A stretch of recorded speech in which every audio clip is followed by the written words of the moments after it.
Agosto de 1944. Teatro de Operações do Pacífico. Uma guarnição japonesa ocupa uma posição fortificada em uma pequena ilha próxima ao Equador. As temperaturas frequentemente ultrapassam os 43 graus Celsius, 110 graus Fahrenheit. A umidade relativa do ar se aproxima de 100%. O índice de calor, a temperatura que o corpo realmente sente, chega a 54 graus Celsius, 130 graus Fahrenheit ou mais. As forças americanas que se preparam para atacar a ilha enfrentam uma realidade brutal.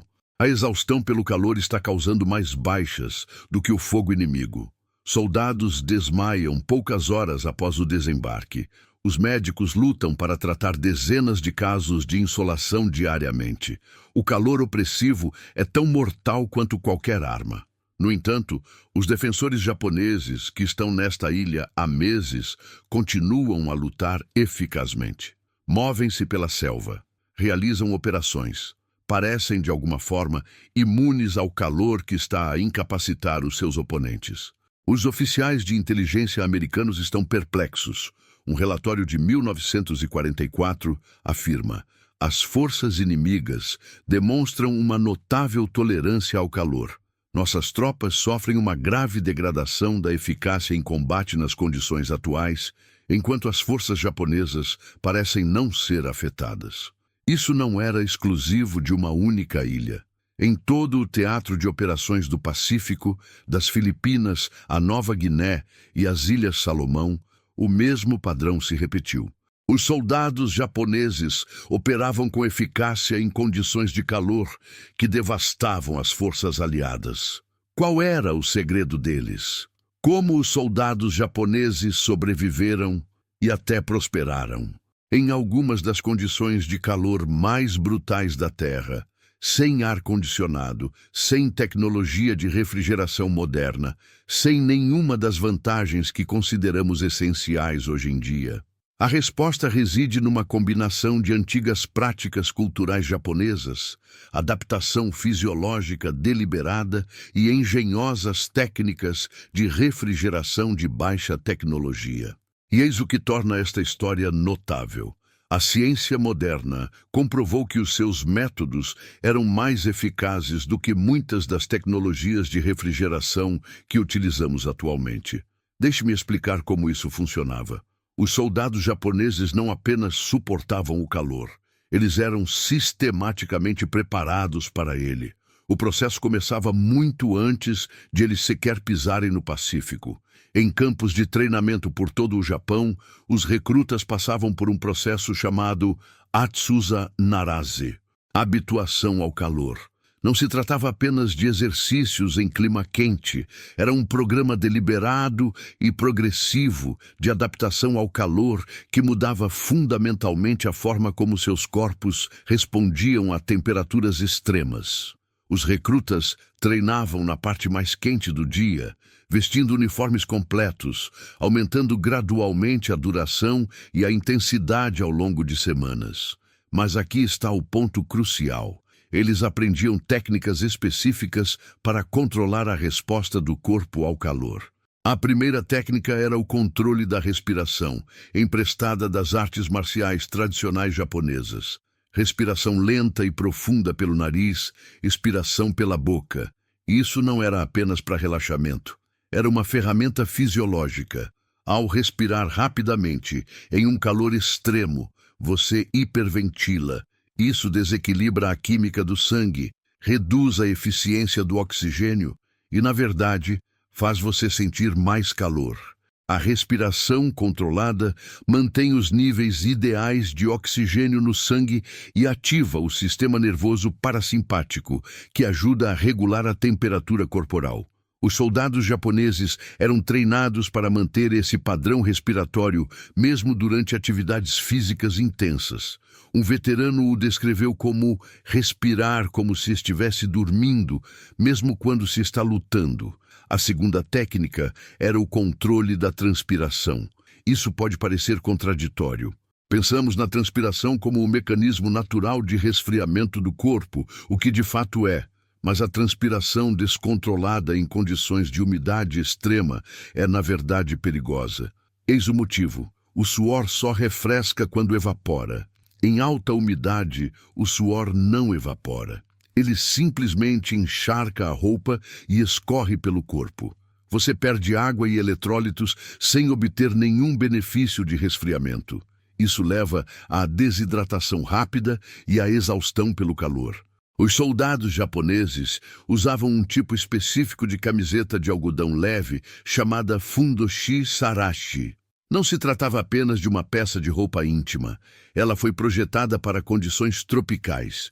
O tecido era de trama aberta, permitindo a circulação de ar, mas suficientemente fechado para absorver o suor e mantê-lo em contato com a pele, maximizando o resfriamento evaporativo mesmo em alta umidade.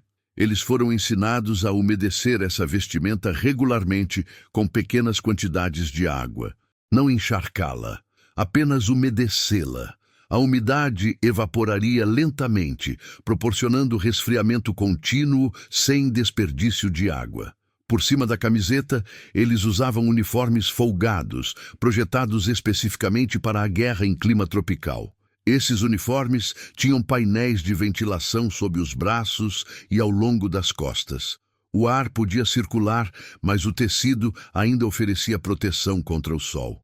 Isso nos leva à terceira técnica: proteção solar. Os soldados japoneses entendiam algo que muitas forças ocidentais não entendiam. Em calor extremo, a exposição direta ao sol é sua inimiga. Eles usavam chapéus de aba larga ou coberturas de tecido para a cabeça que protegiam não apenas a cabeça, mas também o pescoço e os ombros. Aprenderam a se deslocar por áreas sombreadas sempre que possível. Quando obrigados a trabalhar sob a luz solar direta, umedeciam suas coberturas de tecido, criando um resfriamento evaporativo para o cérebro, o órgão mais vulnerável à insolação. Mas as roupas e as técnicas de respiração eram apenas o começo. O verdadeiro segredo estava em como os soldados japoneses gerenciavam seus ciclos de atividade e descanso. A doutrina militar ocidental enfatizava as operações contínuas, avançar, manter o ímpeto, descansar quando o objetivo fosse alcançado. Essa abordagem funciona em climas temperados. No calor tropical, é suicídio. As forças japonesas adotaram um ritmo diferente, baseado nas práticas agrícolas tradicionais do Japão. Atividade intensa durante as horas mais frescas do início da manhã e do final da tarde. Atividade mínima durante o pico do calor ao meio-dia. Isso não era preguiça, era uma estratégia de sobrevivência. Durante as horas mais quentes do dia, os soldados japoneses refugiavam-se em abrigos preparados. Não eram abrigos quaisquer. Eram estruturas de refrigeração cuidadosamente projetadas com base em séculos de conhecimento arquitetônico japonês. O projeto básico era simples, mas genial. Uma cova rasa, cavada com cerca de 1 metro de profundidade. A terra a essa profundidade é significativamente mais fria do que a superfície. Coberta com um teto de folhas de palmeira ou outra vegetação, elevado cerca de 60 centímetros acima do nível do solo. Isso criava um efeito de chaminé. O ar quente subia e escapava pelas aberturas no teto, enquanto o ar mais frio entrava pelas laterais. Dentro desses abrigos, as temperaturas podem ser de 15 a 20 graus mais baixas do que do lado de fora. Sem refrigeração mecânica, sem eletricidade, apenas com base na compreensão da termodinâmica e do fluxo de ar. Durante os períodos de maior calor, os soldados japoneses descansavam nesses abrigos, mantendo-se hidratados e com a temperatura corporal controlada. Depois, ao cair da noite, retomavam as operações, muitas vezes pegando as forças aliadas de surpresa, já que as tropas ocidentais estavam exaustas após o dia inteiro lutando contra o calor. Agora vamos falar sobre hidratação, porque é nesse ponto que os métodos japoneses se mostraram mais contraintuitivos e mais eficazes. A doutrina militar ocidental enfatizava a ingestão frequente de grandes quantidades de água. Os soldados eram incentivados a beber sempre que sentissem sede, consumindo o máximo de água possível. Os soldados japoneses faziam o oposto, bebiam pequenas quantidades de água com muita frequência. Não de uma vez, mas aos goles. Um gole a cada 15 ou 20 minutos, em vez de um cantil cheio a cada poucas horas. Por que isso funciona melhor?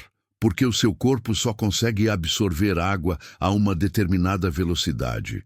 Quando você bebe grandes quantidades rapidamente, boa parte dela passa pelo seu organismo sem ser absorvida. Você urina com frequência, perdendo água e eletrólitos. Pequenos goles frequentes permitem a máxima absorção. Seu corpo retém mais água do que você bebe. Você se mantém hidratado por mais tempo com menor consumo total de água. Mas aqui está a parte realmente genial. Os soldados japoneses adicionavam algo à água, uma pequena quantidade de sal e ameixa em conserva, umeboshi. Não era para dar sabor, mas sim para equilibrar os eletrólitos. Ao transpirar em excesso, você perde não apenas água, mas também sódio, potássio e outros minerais essenciais. Repor a água sem repor os eletrólitos leva a uma condição perigosa chamada hiponatremia, intoxicação por água. Seu sangue fica muito diluído. Você pode beber bastante e ainda assim apresentar sintomas de desidratação. O sal e o umeboshi forneciam sódio e potássio, mantendo o equilíbrio eletrolítico. As bebidas esportivas modernas são baseadas exatamente nesse princípio, mas os soldados japoneses já o haviam descoberto séculos atrás. Existe ainda mais um elemento no sistema japonês de sobrevivência ao calor, e talvez seja o mais importante: o condicionamento psicológico. O treinamento militar japonês enfatizava o seishin, a força espiritual. Os soldados aprendiam que a mente controla a resposta do corpo às dificuldades. Isso não era apenas conversa motivacional. Era psicologia prática. Pesquisas modernas confirmaram que fatores psicológicos afetam significativamente a tolerância ao calor. Sua percepção do calor, seja como algo insuportável ou apenas desconfortável, altera sua resposta fisiológica. Estudos demonstraram que indivíduos treinados para encarar o calor como um desafio, em vez de uma ameaça, mantêm frequências cardíacas e temperaturas corporais mais baixas, além de apresentarem melhor função cognitiva em condições de calor intenso. Os soldados japoneses eram condicionados a aceitar o calor como uma condição normal, não como uma emergência. Eles aprendiam técnicas de concentração mental que os distraíam do desconforto, práticas de meditação, exercícios de contagem mental e foco na missão em vez da sensação de calor. Um veterano descreveu assim: aprendemos que o calor não era nosso inimigo. O calor era igual para todos. O inimigo era nossa própria fraqueza. Se controlássemos nossas mentes, controlávamos nossos corpos. Agora, você deve estar pensando, isso realmente funcionou? Ou é apenas mitologia militar? O registro histórico é claro.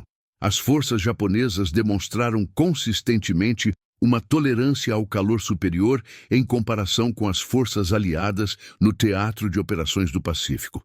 Relatórios médicos de ambos os lados confirmam isso.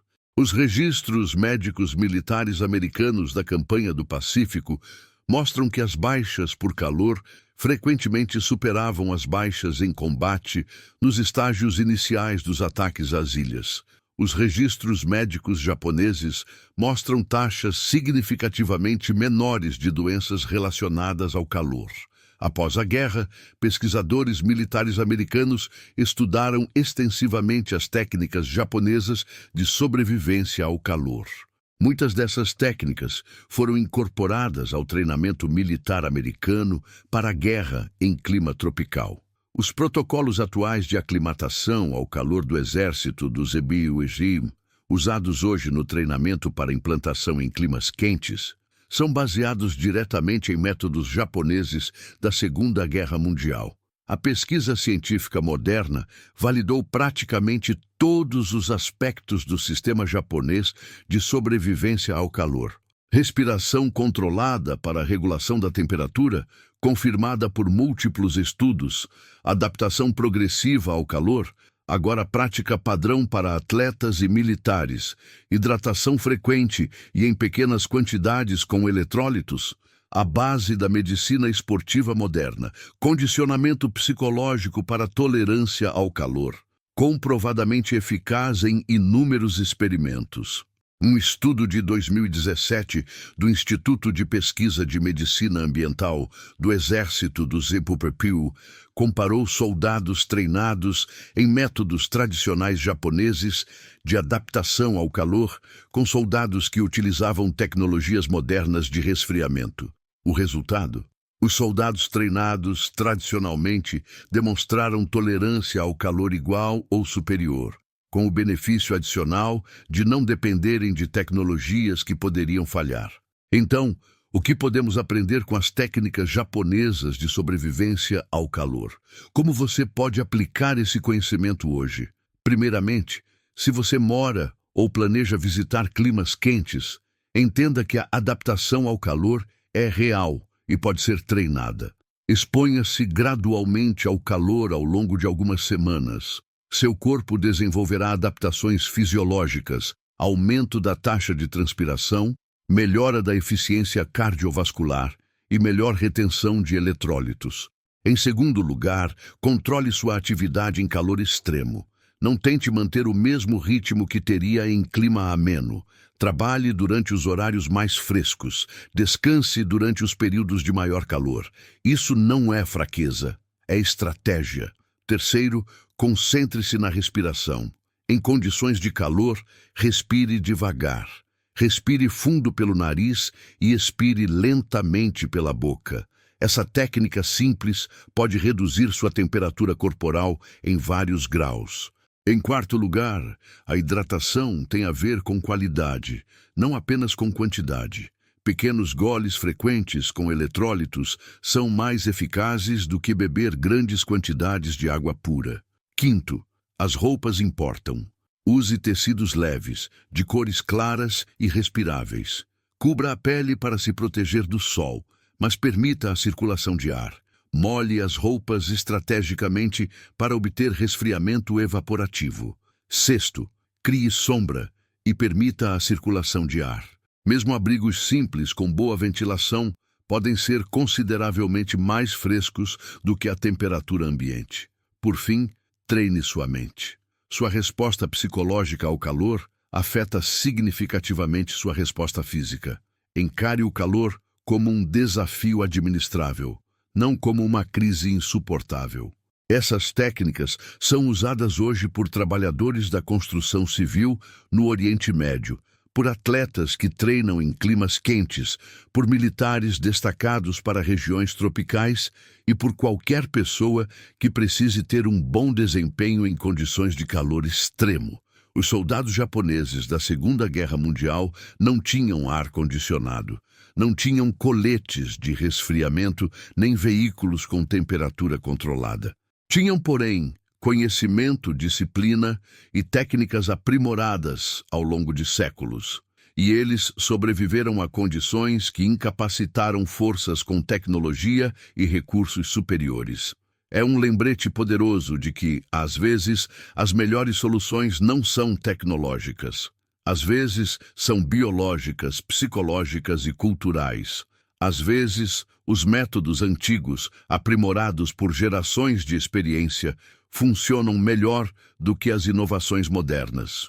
Na próxima vez que você estiver sofrendo com o calor do verão, lembre-se, os seres humanos sobreviveram e prosperaram em temperaturas extremas por milhares de anos.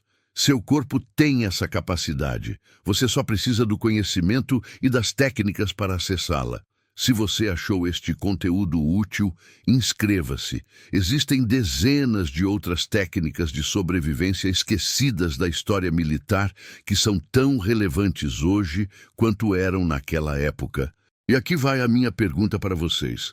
Vocês já passaram por uma situação de calor extremo? Quais técnicas vocês usaram para lidar com isso? Compartilhem suas experiências nos comentários. Adoraria ouvir as suas histórias. Até a próxima. Mantenha a calma.